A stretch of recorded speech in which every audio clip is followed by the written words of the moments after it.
প্রিয় দর্শক, আপনাদের সবাইকে স্বাগত জানাচ্ছি বাংলা ভিশনের নিয়মিত আয়োজন যে কথা বলতে চাই অনুষ্ঠানে। আপনাদের সঙ্গে আছে আমি জাহাঙ্গীর আকন্দ। আমার সঙ্গে আলোচনার জন্য আজ স্টুডিওতে উপস্থিত আছেন শামসুজ্জামান দুদু, ভাইস চেয়ারম্যান বিএনপি, এবং নাজমুল হক প্রধান, সাধারণ সম্পাদক বাংলাদেশ জাসদ। আপনাদের দুজনকে স্বাগত জানাচ্ছি। দর্শক, আজ আমরা আলোচনা করব সমসাময়িক নানা বিষয় নিয়ে। আলোচনাটা শুরু করতে চাই দুদুভাইকে দিয়ে। দুদুভাই, শেখ হাসিনা ফ্যাসিস্ট সাবেক প্রধানমন্ত্রী, তিনি দিল্লিতে সংবাদ সম্মেলন করেছেন, যেটি বলা হচ্ছিল যে তিনি প্রথমবারের মতো ভিডিও কনফারেন্সে আসবেন, কিন্তু দেখা গেল যে আগের মতোই অডিও কনফারেন্সে সংবাদ সম্মেলনে তিনি তার বক্তব্য রেখেছেন। তো ভারত সরকার বলছে যে এই সংবাদ সম্মেলনের সাথে তাদের কোনো সম্পর্ক নেই। তো আজকে স্বরাষ্ট্রমন্ত্রী সালাউদ্দিন আহমেদ ভারতকে উদ্দেশ্য করে বলেছেন যে ভালো সম্পর্ক চাইবেন, আবার হাসিনা কার্ড খেলবেন, এভাবে সম্পর্ক হয় না। এ বিষয়ে আপনার মন্তব্য শুনতে চাই। আপনাকে ধন্যবাদ। আমার মন্তব্য, যেটা আমাদের পার্টির নেতা হিসেবে সালাউদ্দিন সাহেব একটা কথা বলছেন, আর আমার কাছে বয়ান হচ্ছে ভারতকে বেছে নিতে হবে শেখ হাসিনা বাংলাদেশ কোনটা চাই। কারণ হচ্ছে শেখ হাসিনা এখন একটা পতিত এবং ধাওয়া খাওয়া প্রধানমন্ত্রী। নর্মালি তিনি ভারতে যাননি। তিনি যে অপকর্মগুলো এখানে করে গেছেন, বাংলাদেশে করে গেছেন, সেটা একটা গণহত্যা। হাজার হাজার কোটি টাকা মানে অবৈধভাবে এই দেশ থেকে পাচার হয়েছে। তার সময়ে যেসব নির্মমতা, গুম খুন, এই বিষয়গুলো হয়েছে, সেই এবং সর্বশেষ বিচারও গত ডক্টর ইউনূস সাহেবের অন্তর্বর্তীকালীন সরকারের সময় তার কিন্তু বিচারে একটা রায় হয়েছে। আরও অনেক মামলা আছে। সেই বিচারটা আছে হত্যাকাণ্ডের জন্যে, গণহত্যার জন্যে। সে কিন্তু তার ফাঁসি হয়েছে। তো একজন ফাঁসি বা অপরাধীকে, এমনি একজনের ধরেন একটা মামলা হয়েছে, সেটা আলাদা ব্যাপার। এটা কিন্তু দণ্ডপ্রাপ্ত আসামি। আমরা পলিটিক্সের সময় আমাদের বিরুদ্ধে অনেক মামলা হয়েছিল, কিন্তু আমরা সাজাপ্রাপ্ত হই নাই। যারা সাজাপ্রাপ্ত হয়েছিল সেটা উদ্দেশ্যপূর্ণভাবে দেওয়া হয়েছিল। এখন সে যদি মনে করে যে উদ্দেশ্যপূর্ণভাবে হয়েছে, এটা অন্তর্বর্তীকালীন সময় হয়েছে, কিন্তু এটা কোনো পলিটিক্যাল গভর্নমেন্টের সময় হতো, সেও একটা কথা ছিল। তো তাকে আশ্রয় দিছে।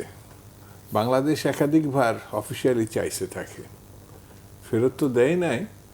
এমনকি তার ভাষণের মানে এই যে ভাষণ দিল, এই ভাষণের আগে বাংলাদেশ সরকারের পক্ষ থেকে ভারতকে যাতে এই ঘটনা সে যুক্ত না হয়, রাজনীতি না করে, এটার জন্যে ভারতকে অনুরোধ করছে বাই লেটার একাধিকবার।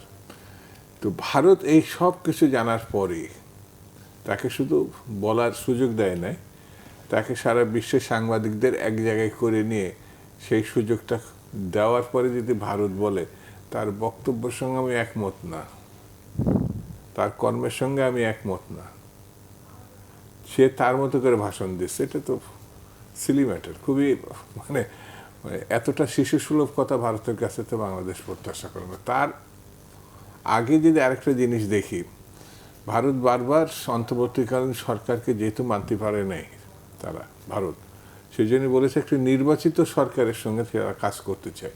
এখন তো নির্বাচিত সরকার, জনাব তারেক রহমান সাহেব যে সরকারের নেতৃত্ব দিচ্ছেন সেটা নির্বাচিত সরকার। সেই বিবেচনা আমার কাছে মনে হয়েছে ভারতে যে ঘটনা ঘটেছে সেটা সরাসরি একটা উস্কানিমূলক। এটা স্বাধীন সার্বভৌম বাংলাদেশ। আমরা কিন্তু 71 সালে মুক্তিযুদ্ধে ভারত আমাদের সহায়তা করছে, জায়গা দিছে, এইগুলো এই জন্য কিন্তু আমরা একাধিকবার বিভিন্ন সরকারের সময় কৃতজ্ঞতা প্রকাশ করা হয়েছে।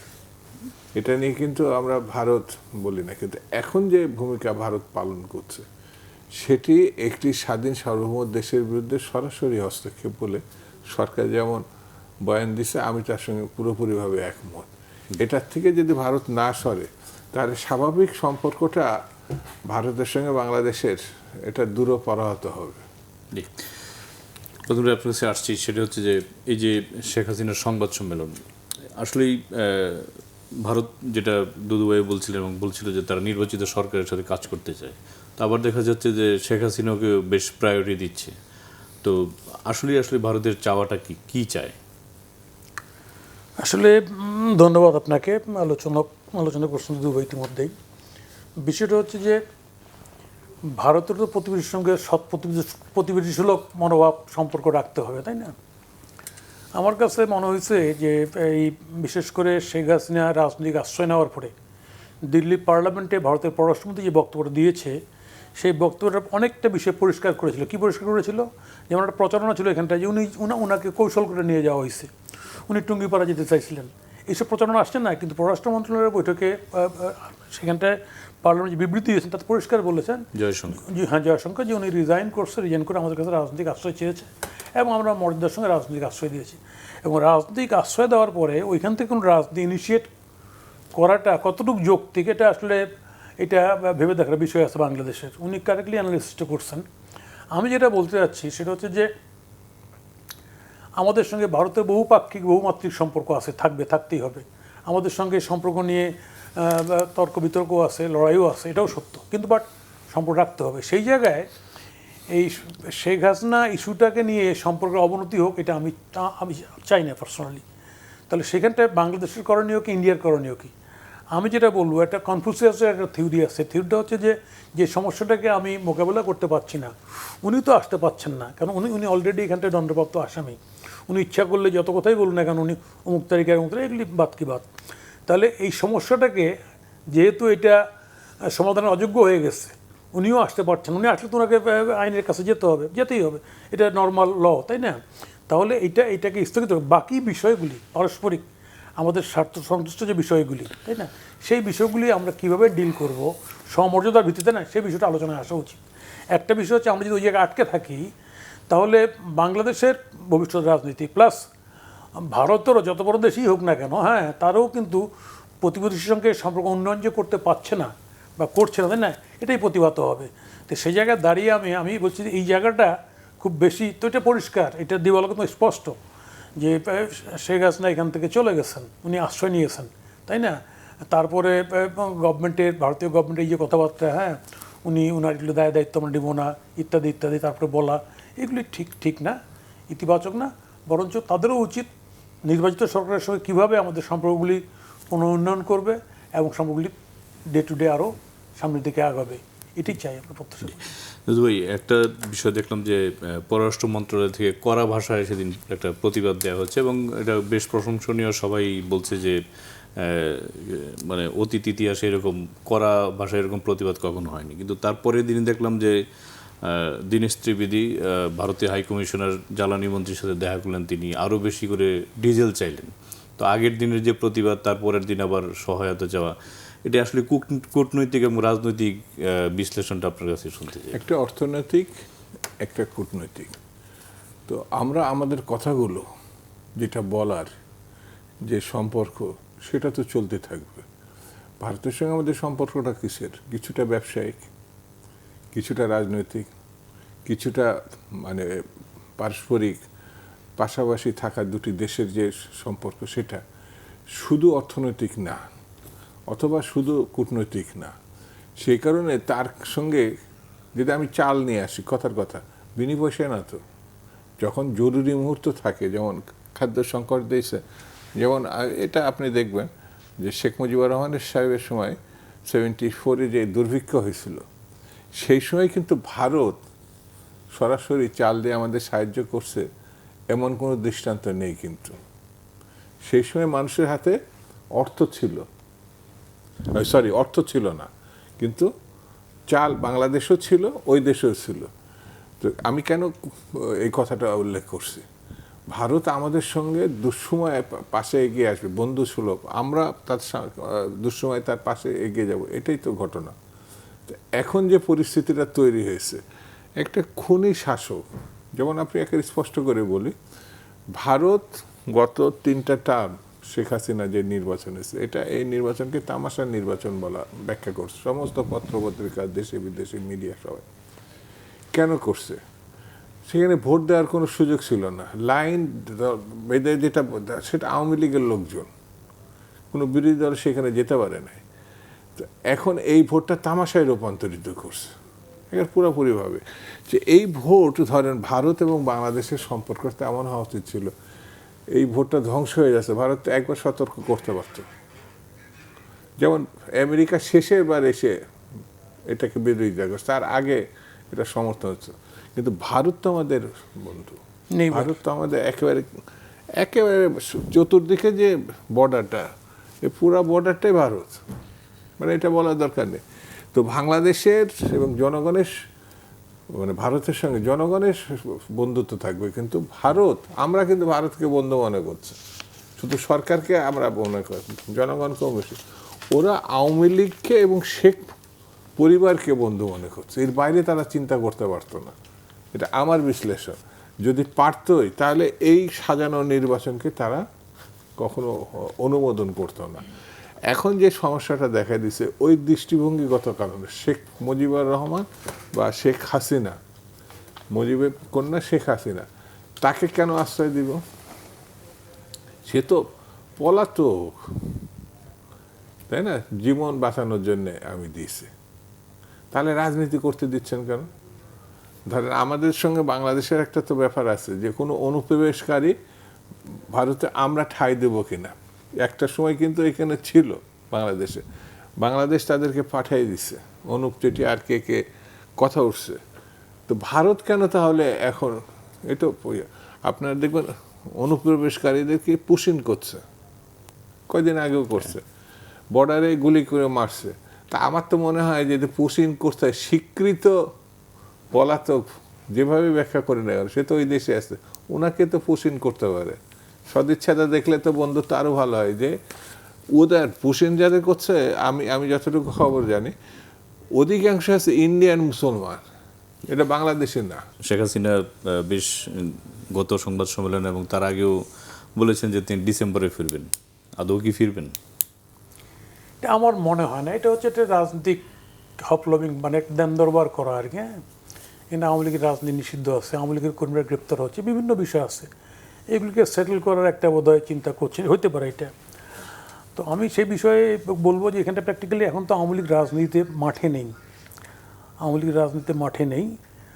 মাঝে মধ্যে হঠাৎ দু এক জায়গায় একটা মিছিল টিছিল শুনি দেখি ইউটিউবে আর কি। এটা হলো আওয়ামী লীগের বর্তমান অবস্থা।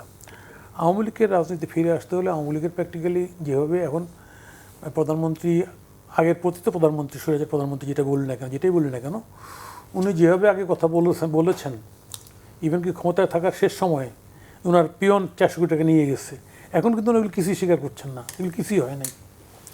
বাংলাদেশে যে লুটপাট, হত্যা, এই বিশাল যে ঘটনা ঘটলো, এবং সেই জায়গাতে একটা দল বেরিয়ে আবার নতুন করে রাজনীতি করবে, এগুলিকে কী বল কালিমাগুলিকে দূর করে, এটা করার কোনো লক্ষণ তো নেই। এক আরেকটা এর সঙ্গে আরেকটা বিষয় খুব ইম্পর্ট্যান্ট যেটা বলছেন উনি দুদুভাই, সেটা হচ্ছে যে ভারতের কূটনীতির মূল লক্ষ্য কি শুধু আওয়ামী লীগ না বাংলাদেশের জনগণ, না বাংলাদেশ? টার্গেটটা কি ভারতের? একটা হচ্ছে যে যদি ভারত সত্যি সত্যি যদি বাংলাদেশের সঙ্গে সম্পর্ক উন্নয়ন চায়, তাই না, তাহলে definitely people, government to government, peoples to people diplomacy, না আজকে এগুলি তো প্রধান সব জায়গায়। এইখানটায় আমরা কেন জানি লক্ষ্য করছি, তাই না, ভারতের রাজনীতিটা বা কূটনীতি শুধু আওয়ামী লীগকে ঘিরেই, এবং এটা খুব ভালো ফল দেবে না, বোথ সাইড, আমাদেরও দেবে না, তাদেরও দেবে না। হইতে পারে এখানটায়, যেমন ধরেন যে রাজনীতির ক্ষেত্রে তো সবসময় রাজনীতি যদি সহজ সরল সক্রিয়তা না থাকে তাহলে রাজনীতিতে কনস্পিরেসি জন্ম নেয়, তাই না, হইতে পারে এই জায়গায়। যেমন আজকে আমি দেখতে পাচ্ছি এই বর্তমান এই যে আমেরিকার যে গৌর আসলো, গৌর এসে এখানটায় এসে কথা বললো, কার সঙ্গে কথা বললো, কী কথা বললো, এগুলো কিন্তু এক্সপোজ না, প্রকাশিত না।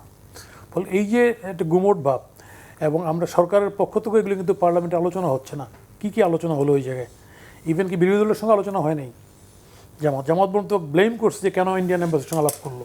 তাহলে সামগ্রিক বিষয় মিলে বাংলাদেশে একটা অস্বাভাবিক পরিবেশ আমি খেয়াল করছি এই জায়গায়, এবং যার কারণে আমাদের মধ্যে অনেক প্রশ্ন উদয় হচ্ছে, যদিও এগুলি কখনো প্রধান ইস্যু হওয়ার কথা ছিল না। আজকে বাংলাদেশ আপনি খেয়াল করেন, আপনার এই যে একটা আমেরিকার সঙ্গে চুক্তি, যে চুক্তির আমাদের দায়টা নিতে হচ্ছে বর্তমান গভর্নমেন্টকে, অপোজিশনকে, এবং তারপরে আবার নতুন করে আবার এই 12 দলীয় জোট। আজকে পার্লামেন্টের ক্ষেত্রে অপোজিশন এবং সরকার যেহেতু আগে একই ধারা রাজনীতি করছে, ফলে পার্লামেন্টেও প্রপার অপোজিশন পলিটিক্স, হেলদিয়ার রাজনীতি হচ্ছে না, এবং এর মধ্যে এইসব ঘটনাগুলি ঘটে গেল। আমি সে জায়গায় দাঁড়িয়ে এই মানে কী বলে যে শেখ হাসিনার এই কথাবার্তাগুলি, তাই না, এগুলি আগুনে ঘি ঢালার মতোই দেখতেছি। বাংলাদেশ সরকারকেও সতর্ক থাকা উচিত সামগ্রিক বিষয় ডিল করার ক্ষেত্রে। আমার ধারণা গভর্নমেন্ট ইতিপূর্বে এই গভর্নমেন্টটা একাধিকবার ক্ষমতায় ছিল, এবং সেখানটায় পোর খাওয়া লোকজন আছে, পলিটিশিয়ান আছে, তাই না? তাহলে সামগ্রিক দিক বিবেচনা করেই এখানটায় রাজনৈতিক কর্মপদ্ধতি ঠিক করা উচিত। এখানটায় আমি একটা উদাহরণ দিই, এখানটায় সেটা একটু ব্যত্যয় দেখতেছি আমি। জিয়া সাহেব দেখবেন অনেক সমস্যা ছিল সেখানে, জেলখানায় কিলিং, আমাদের বামপন্থীদের মারামারি, তাই না, বিভিন্ন সন্ত্রাসবাদী গ্রুপ, মানে যদি আমি বলি আর কি, তাই না, ক্রিয়াশীল ছিল মাঠে। সেই জায়গায় রাজনীতিটাকে খুব দ্রুত উনি নির্বাচনের ছাঁচে ফেলে দিয়ে উনি বহুদলীয় গণতন্ত্রের কথা বলে উনি বাকশাল বিরোধী একটা রাজনৈতিক অবস্থান নিয়ে উনি রাজনীতিটা চালু করে দিলেন এবং বাকশালরাও দলটাকে আবার রিভাইভ করে ক্ষমতায় আসলো। আজকে বর্তমান প্রেক্ষাপটে আমি বিএনপির ক্ষেত্রে যেটা ব্যত্যয় দেখছি সেটা হচ্ছে বিএনপি রাজনীতি পরিষ্কার করতে পারছে না। এখানটায় বাংলাদেশে একটা বিরাট গণঅভ্যুত্থান হয়ে গেছে, এখানটায় আওয়ামী লীগ পালিয়ে গেছে, এখানটা হ্যাঁ লুটপাট হয়েছে, এখানটা গুম হয়েছে, খুন হয়েছে। তাই সামগ্রিক এই বিষয়গুলোকে সর্ট আউট করে এখানটায় একটা রাজনীতির দ্বারা সবাইকে ফেলে দেওয়া, কনস্টিটিউশির জায়গায় যাইতে না দেওয়া, এই কাজটা করার জন্য বিএনপি 2/3 মেজরিটি পাওয়ার পরও কিন্তু বিএনপি এখানটা আমার ধারণা কী বলবো, এটা ককটেল গভর্নেন্স, মানে জামাতরাও খুশি হোক, বিএনপির লাইন তো মুক্তিদের পরিষ্কার লাইন হবে, ডেমোক্রেসির পরিষ্কার লাইন হবে। তো ডেমোক্রেসির লাইনে মুক্তিদের লাইন পরিষ্কার থাকলে ন্যাচারালি অপোজিশন তার রাস্তা দেখতে হবে। আমি এইখানটায় গিভ অ্যান্ড টেকের জায়গা নেই বিএনপির। অতীতে কী হয়েছে না, বর্তমান প্রেক্ষিতে যদি এইটা করে তাহলে আওয়ামী লীগের যে চাপটা যেটা তৈরি হচ্ছে বা যেটা চাপ দেওয়ার ওইটা আর দিতে পারবে না। ফলে এই জায়গায় দ্বারাই আমি মনে করছি বিএনপির এখনও খুব পরিষ্কার ক্লিয়ার কাট লাইন নেওয়া উচিত ডেমোক্রেসির প্রশ্নে, মুক্তিদের প্রশ্নে। আজকে যে কথাটা বিএনপিকে ব্লেম করতেছে সংস্কার প্রশ্নে অপোজিশনের পক্ষ থেকে, আমরা ওইখানটায় বলেছিলাম আমাদের মতো দলগুলি, আমরা 4টা দল বলেছি যে একই দিনে ভোট রেফারেন্ডাম হইতে পারে না। রেফারেন্ডাম 4টা পয়েন্টের উপর রেফারেন্ডাম, এটা কোন কথা হলো? এবং সেখানটায় ম্যান্ডেটরি বলা হচ্ছে এর মধ্যে না করলে এটা আপনি পাস হয়ে যাবে, মানে ওইটা একটা সুপ্রা বডি। আজকে এইভাবে করে রাজনীতিটাকে একটা ষড়যন্ত্রের জায়গায় ওখান থেকে পুশ করা হয়েছে। বিএনপি কারেক্টলি বুঝে এটা করতেছে, আমি ঠিক আছে, কিন্তু এক্ষেত্রেও খুব পরিষ্কার ক্লিয়ার কাট নেওয়া উচিত। এখনও সংসদীয় কমিটিগুলি হয় নাই, পুরা এই সংসদীয় কমিটি হয় নাই, তাই না? এগুলো 6 মাস হয়ে গেছে, এগুলো তো 1 মাসের মধ্যে হয়ে যাওয়ার কথা, কমপ্লিট হয়ে যাওয়ার কথা। আমি বলছি যে BNP should come out with fresh political position. শুধু একটা প্রশ্ন তুলেছেন যে বিএনপি তার রাজনীতি পরিষ্কার করতে পারছে না, তো আলোচনা তো শুনলেন প্রধান ভাই, অনেকগুলি গুরুত্বপূর্ণ আলোচনা করেছেন, এই বিষয়ে আপনার প্রথম কথা হচ্ছে বাংলাদেশের রাজনীতির স্থিতিশীলতাটা খুব গুরুত্বপূর্ণ। বাংলাদেশের রাজনীতিটা যদি আপনি গণতন্ত্র না সমাজতন্ত্র কোনটা আপনি ডিসাইড যদি প্রশ্ন থাকে, তাহলে পরে গণতন্ত্রের দিকেই মানুষের বিশ্বাস, আস্থা বা সমর্থনটা আছে। এই দেশে স্বাধীনতার লগ্ন থেকেই কিন্তু একটা বাম ঘরানার সুসংগঠিত অংশ ছিল, যারা মার্ক্সীয় গণতন্ত্র থেকে শুরু করে এই দেশে, বিশেষ করে আমার অঞ্চলে তো ছিলই, সশস্ত্র লড়াইয়ের কথা ছিল, কিন্তু আলটিমেট সেটি কিন্তু এখন এই মুহূর্ত অনেকটাই বাম সংগঠন আছে, কিন্তু সমাজতন্ত্রের কথাটা আপনি লক্ষ্য করবেন, এমনকি দেওয়ালে লেখার ক্ষেত্রেও যে চিকা, যেটাকে আমরা রাজনৈতিক চিকা বলি, ওগুলো অপসারিত হয়ে গেছে। এখনও গণঅভ্যুত্থানের মধ্যে দিয়ে একটা ভিন্ন মেজাজ তৈরি হয়েছে, গ্রাফিটি যেটা বলা হচ্ছে। তো সেই জায়গাটায় রাজনীতিটা চর্চাটা বাড়ানো, সেটা গণতান্ত্রিক হোক বা মার্ক্সীয় হোক, যেটাই হোক, এই চর্চাটা ছাত্র সংগঠন থেকে সাধারণত উঠে আসতো। চর্চাটা মূল সংগঠনেই থাকতো, কিন্তু লড়াইটা তরুণ বা ছাত্রদের ভিতরে, শ্রমিক সংগঠনের ভিতরে থাকতো। সেটা এখন অনেকটাই আমার দেখা যেটা পিছিয়ে গেছে। সেই ক্ষেত্রে যেমন আওয়ামী লীগের রাজনীতিটা, কোনো রাজনীতি কখনো ভুল বা শুদ্ধ এটা কখনো নিষিদ্ধ হয় না। যেমন বাংলাদেশের প্রেক্ষাপটে বামদের একসময় পাকিস্তানে যেই সমাজতন্ত্রের কথা বলতো তাকে জেলখানায় ভরা হতো। এমনকি বাংলাদেশের প্রেক্ষাপটে সোভিয়েত ইউনিয়নে রাশিয়া যেটা, আর চীনের কথা বললে বিপদ ছিল। রাশিয়ানরা এই রাশিয়াপন্থীরা মোটামুটি সোভিয়েত ইউনিয়ন যেটা ছিল। তো এই রাজনীতিটা পাকিস্তান থেকে বাংলাদেশের প্রেক্ষাপটে এখন কি, রাশিয়া তো এখন বুর্জিয়া দেশ, কমিউনিস্ট কান্ট্রি কি একটাও খুব একটা নাই। একটা আছে আমেরিকার পাশে যেটা আছে কিউবা ওরা কিছুটা চর্চা করে, তাও ওইটা নিয়েও এখন সন্দেহ দেখা দিয়েছে। এমনকি ইন্ডিয়াতেও মার্ক্সবাদী বা বাম সংগঠনগুলোর অবস্থা খুব ভালো না। গত শেষ নির্বাচনে দেখেন কি ভয়াবহ পরিণতি, বামফ্রন্টের একটা সিট নেয়, আর এর যে তৃণমূল বলে যারা ছিল মানে এনটি মানে এই যে বিজেপির, তাদের অবস্থা 3-4 খণ্ড হয়ে গেছে। অর্থাৎ সারা ভারতবর্ষ এখন ভারতবর্ষ না, ভারত দেখবেন যে একটা ধর্মীয় গোষ্ঠী নিয়ন্ত্রণ করছে এবং শাসন করছে, যেটাকে বিজেপি বলা যায়। আর বাংলাদেশের ক্ষেত্রে আওয়ামী লীগের তো তারা নিজেরাই এই সংগঠনটা ধ্বংস করে ফেলছে। আর বাম ঘেঁষা যেসব সংগঠন আছে কিন্তু সুসংগঠিত, এই দেশে বামদের হাতে বিশেষ করে শ্রমিক সংগঠনটা খুব বেশি শক্তিশালী ছিল এক সময়, সেটাও এখন প্রায় অস্তিত্বহীন ফেলে।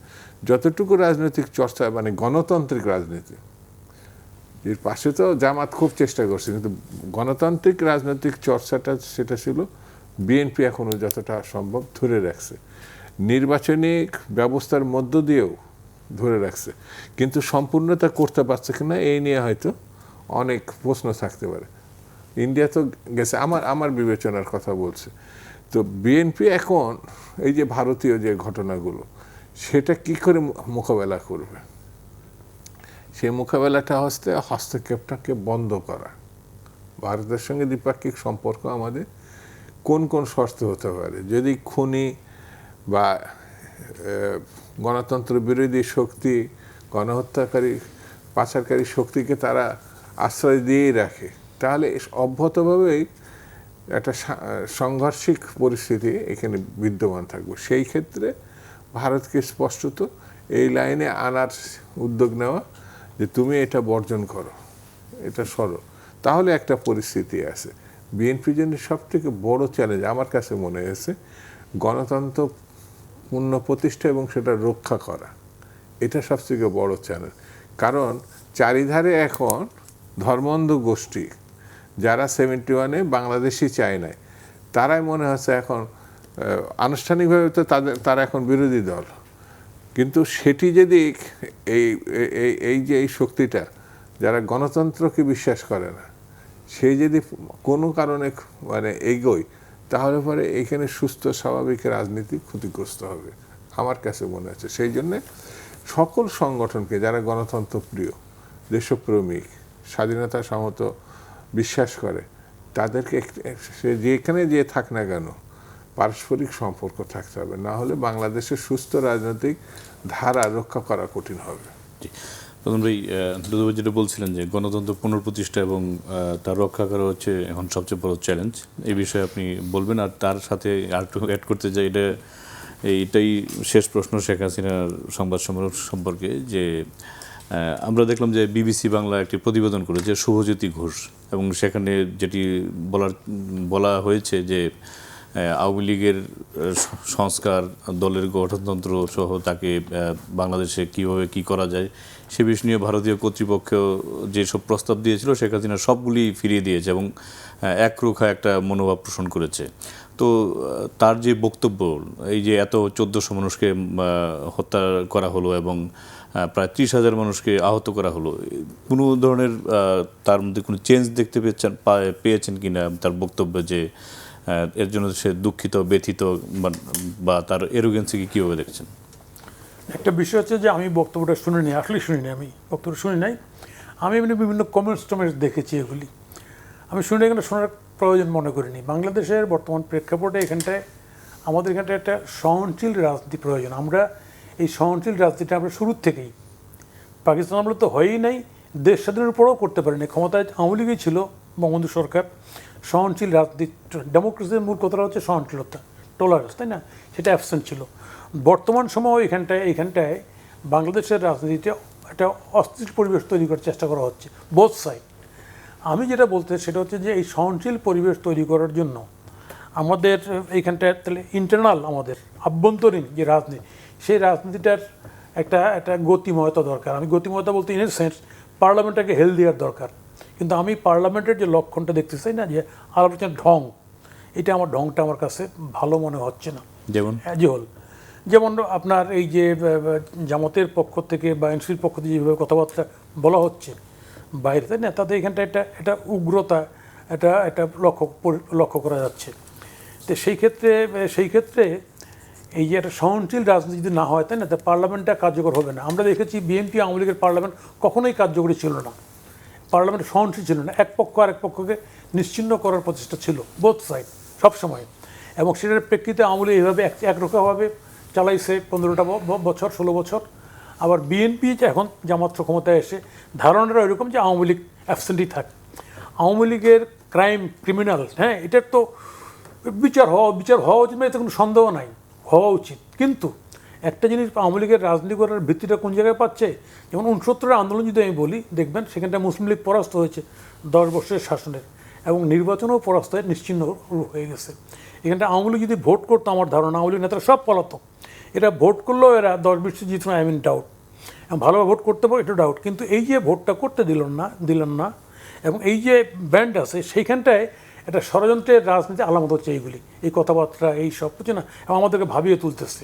ফলে আমি মনে করি এখানটায় মুক্তিযুদ্ধকে বেস করে এখানটায় রাজনীতিতে সবার অংশগ্রহণটা নিশ্চিত করা যায় কীভাবে। সামনে লোকাল গভর্নমেন্ট নির্বাচনের কথা বলছে গভর্নমেন্ট। আমি আজকে দেখলাম ইউটিউবে একজন চেয়ারম্যান, আওয়ামী লীগের চেয়ারম্যান, ওর এর নামে কেস টেস নাই, এখন তার দাঁড়িয়ে ধরে এরকম চটথাপ্পড় দেওয়া হচ্ছে, না। লোকাল গভর্নমেন্ট ভোটটা আপনি করবেন কেমনি? লোকাল গভর্নমেন্ট ভোটে তার সহিংসতা হবে, এই হবে সেই হবে, তাই না? তাহলে অ্যাজ এ হোল রাজনীতির পরিবেশটা যদি আমরা সহিংস করি, তাহলে সেই জায়গায় অন্যরা খেলার বেশি সুযোগ পাবে। আমি সেইটা কীভাবে ফাইট করবো তার একটা চিন্তা বা একটা পদ্ধতি বা একটা প্রক্রিয়া বের করা উচিত, যে আমি কীভাবে এখানে একটা সহনশীল রাজনীতি তৈরি করব, যেটা করতে আমি লাস্ট 55 ইয়ার্সেই ফেল করছি, এবং যার কারণে এখানে রক্তাক্ত পরিবর্তনগুলি হয়েছে। আজকে এটা ঠিক আওয়ামী লীগ পলায় গেছে, কিছু করতে পারবে না, তাই না, ঠিক আছে, কিন্তু এটা কতদিন?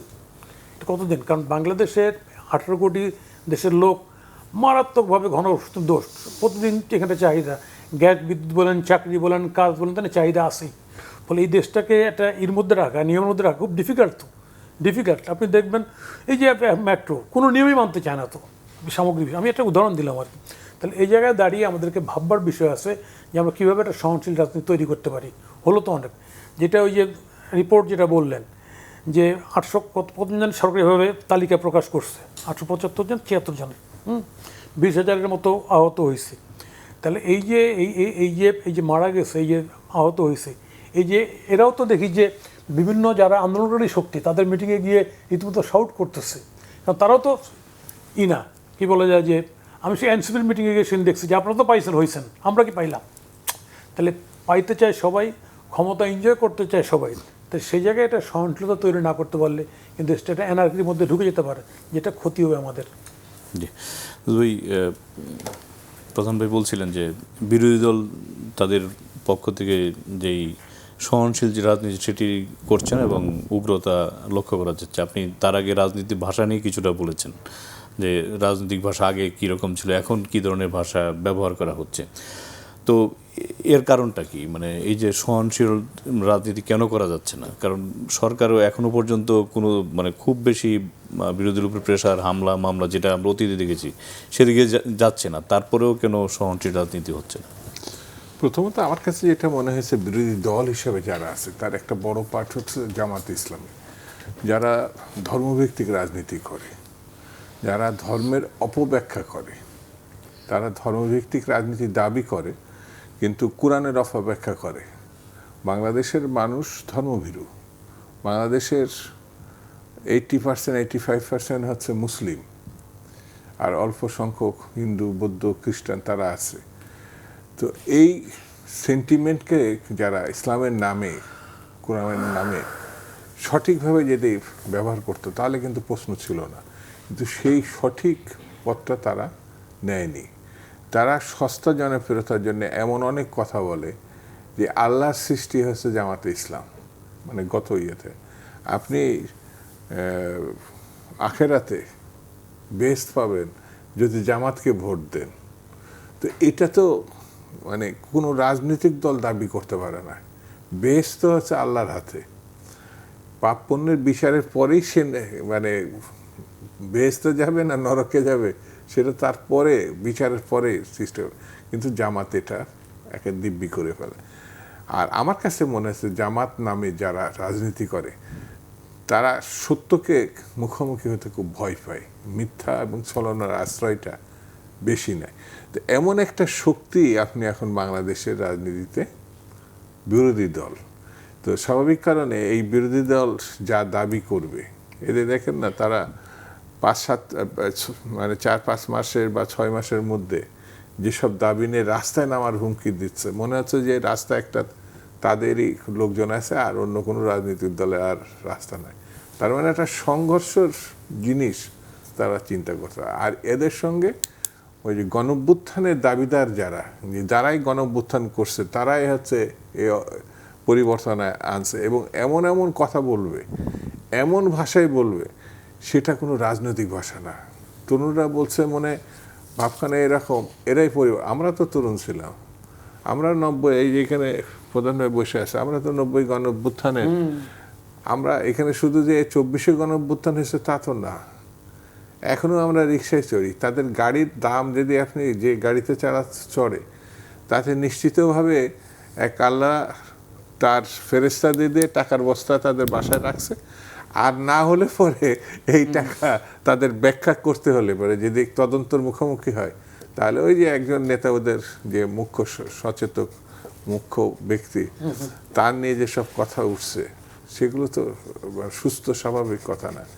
এটা একটা, আর বিহেভটা তাদের যেটা কি সিনিয়র কি জুনিয়র, প্রকাশ্য তারা যেসব নেতৃবৃন্দকে যে ভাষায় ভঙ্গিতে করে, এটা রাজনীতি শুধু কুলসিত হয়নি, এখানে যেসব নজির স্থাপন হচ্ছে সেই নজিরগুলো সামনের দিনগুলো ভয়াবহ পরিস্থিতির সৃষ্টি করতে পারে। আমার কাছে মনে হয়েছে বাংলাদেশের রাজনীতি মুক্তিযুদ্ধের পরে আমরা সঠিক খাতে যেমন নিয়ে যেতে ব্যর্থ হয়েছিলাম বলে কিন্তু অনেক অপ্রিয় ঘটনা ঘটছে মানে মুক্তিযুদ্ধের পরে।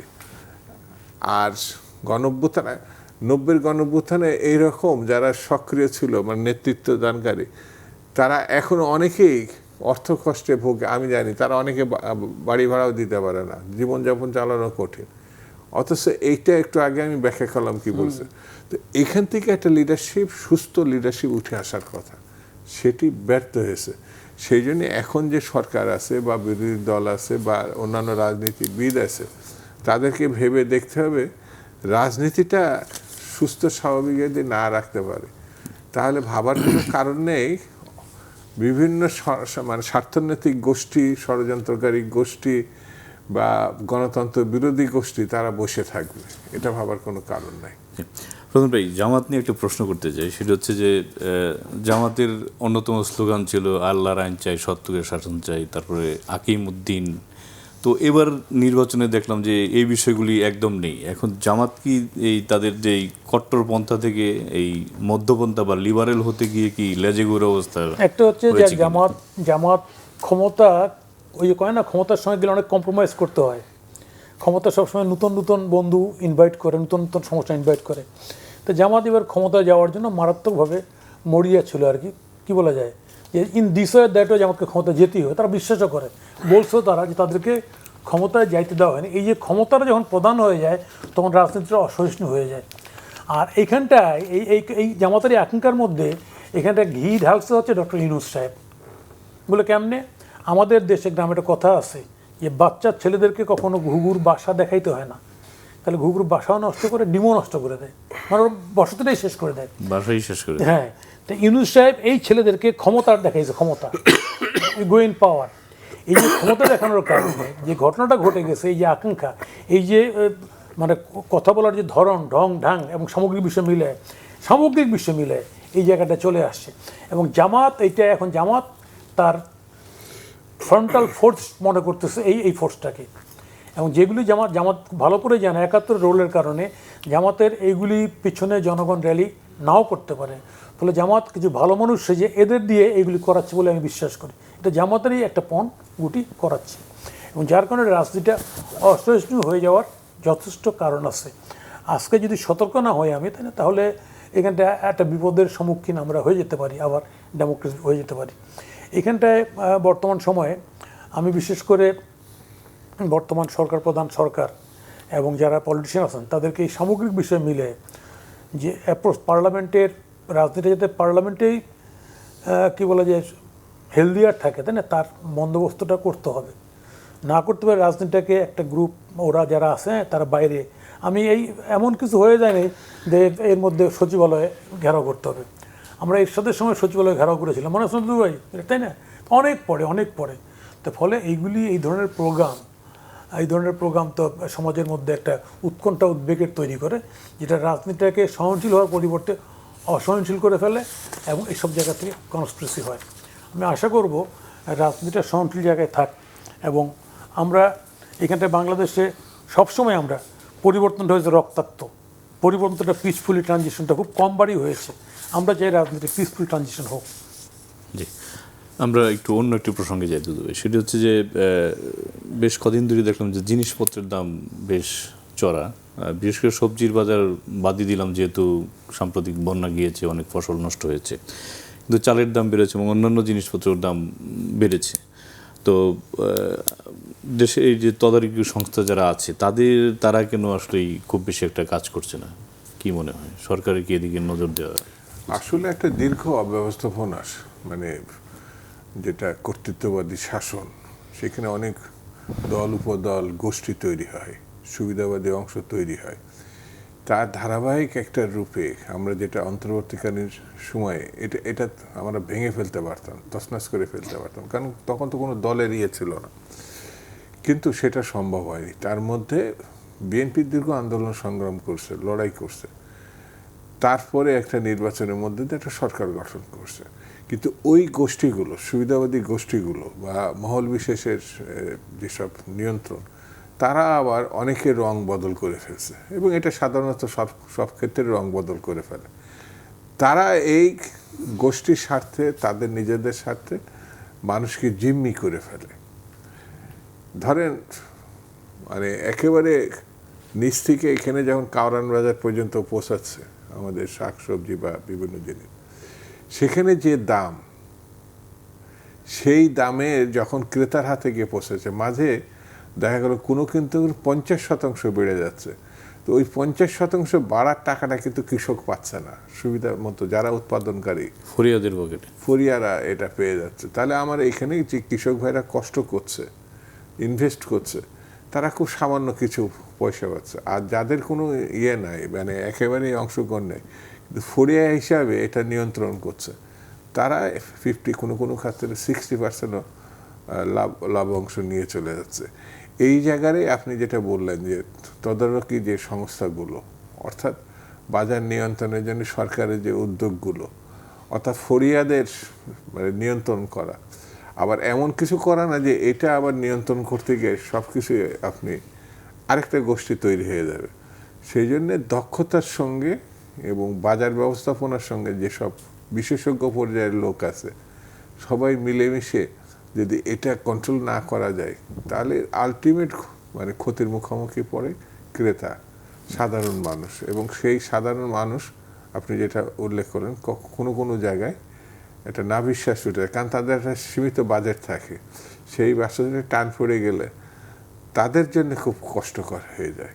সেই জন্য সরকারকে অবশ্যই যে ত্রুটি বিচ্যুতিগুলো আসবে, এই জায়গায় গণতন্ত্রের সৌন্দর্য। আপনার এই কথা বলার সুযোগ থাকলে পারে, মানে সরকার যদি আবার এই কথাগুলো শোনে, এই টক শো হোক বা সোশ্যাল মিডিয়া হোক বা পত্রিকা হোক, টেলিভিশন হোক, এই দিকে যদি তাদের মানে সরকারি কর্তৃপক্ষ নজর থাকে, তাহলে বাজার ব্যবস্থাপনা যত খারাপই হোক ওটা নিয়ন্ত্রণ করে আবার ভালো করা খুব একটা কঠিন ব্যাপার বলে আমার কাছে মনে হয় না। জি, প্রথম ভাই দুদুভাই কিছুটা আলোচনা করেছেন যে অন্তর্বর্তী সরকারের আমলেই তো সব সিন্ডিকেট ভেঙে ফেলতে পারতো, সেটি আসলে কেন হয়নি এবং বাজার ব্যবস্থার উন্নয়ন এবং একটা বিষয় হচ্ছে সিন্ডিকেটের কারণ শুধু এটা আমি মনে করি না, একটা হচ্ছে মুদ্রাস্ফীতি এটার কারণ হইতে পারে। আপনার যেমন ধরেন আমি নিজেও সকালে কিছু বাজার করি আর কি, মাঝখানটায় মরিচের দাম কিন্তু 200 টাকা হয়ে গেছিলো, মরিচের দাম একটু কমছে, আরও বেশি হয়েছিল। আমি 200 টাকা কিনছি, এখন কমে গেছে, ইন্ডিয়ার থেকে আসছে মরিচ, কমে গেছে। আমাদের এখানটায় বাজারটা ওই যে মরিচের দাম এতটুকু বাড়লে শর্ট হলে, তাহলে আমি এটাও বাড়াই দিই। আমি আগের দিনে যে বাজারটা, যেমন চাল কুমড়া যেটা 40-এর পরের দিন 60 টাকা, ওই করলার কেজি 100 টাকা হয়ে গেলো। ইভেন কি মাছ যেটা আমাদের দেশে যেটা হয়, যে মাছটা রুই, এই যেগুলি বলে আপনার কি বলে কার্প বলে, তাই না, এগুলোর দাম বেড়ে গেছে আপনার অ্যাজ এ হোল। এবং এটা শুধু এই জায়গায় না, গ্রাম পর্যন্ত, আমি গ্রাম থেকে আসছি, ওখানটাও দেখছি দাম বেড়ে গেছে। তো অ্যাজ হোল এটা শুধুমাত্র সিন্ডিকেট এটা মনে করছি না, এটা বাড়ছে দামটা। আর বাংলাদেশে কোনো একটা জিনিসের দাম একবার বাড়লে এটা ন্যাচারালি কমার খুব রেকর্ড নাই, সরকারের পক্ষেও নাই, ইতেও নাই। এখানটায় বাংলাদেশে একটা দুধ বলছে বাজার ম্যানেজমেন্ট, আমাদের দেশে বাজার ম্যানেজমেন্ট। বর্তমান সরকারের আমলে আমি কত জিনিস দেখতেছি, নকল বিরোধী অভিযান চলতেছে, ভালোই লাগতেছে বিভিন্ন জায়গায়, যে নকল ইয়ার্ডলি সাবান, নকল খাবার, নকল ইতে না ছেয়ে গেছে তো সব জায়গায়। মানে একটা এত অব্যবস্থা, একটা ভালো শাসন না হলে যা হয়, আমরা সেটা জায়গায় পড়ে গেছি।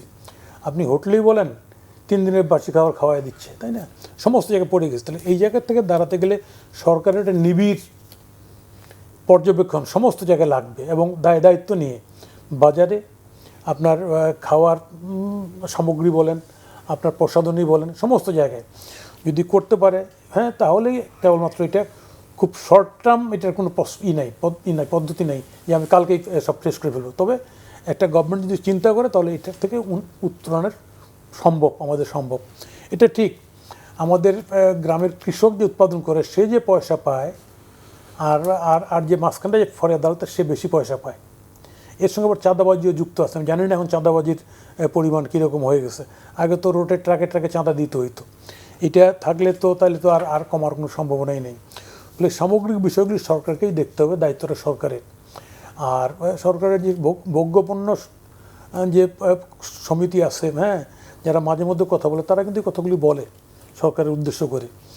আমি মনে করি সরকারের এই ক্ষেত্রে আরও বেশি কেয়ারফুল, যত্নবান হওয়া উচিত এই সামগ্রিক বাজার মনিটরিং করার ক্ষেত্রে।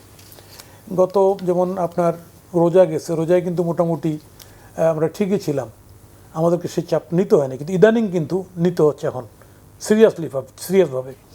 এই জায়গায় সরকার আরও বেশি সতর্ক হোক, এটাই চাই আর কি।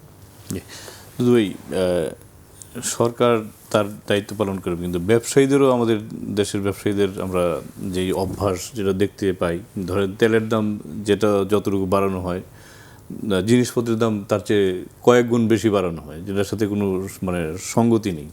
তো এই বিষয়টা নিয়ে আপনার মন্তব্য শুনতে চাই আমরা শেষের দিকে একেবারেই।